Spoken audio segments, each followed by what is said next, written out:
এ জগতের সকল মা কেমন হয় তা আমার জানা নেই, তবে আমার মা এক আজব মা।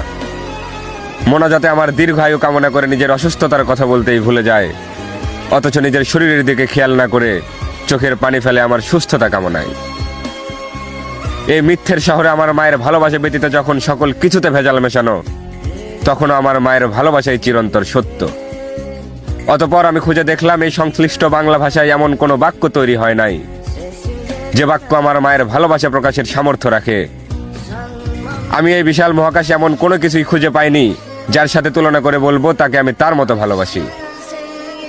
এক কথাই, খোদা যদি তার ব্যতীত অন্য কারো ইবাদতের অধিকার দিত না, আমি নির্দ্বিধায় তোমার ইবাদত করতাম মা।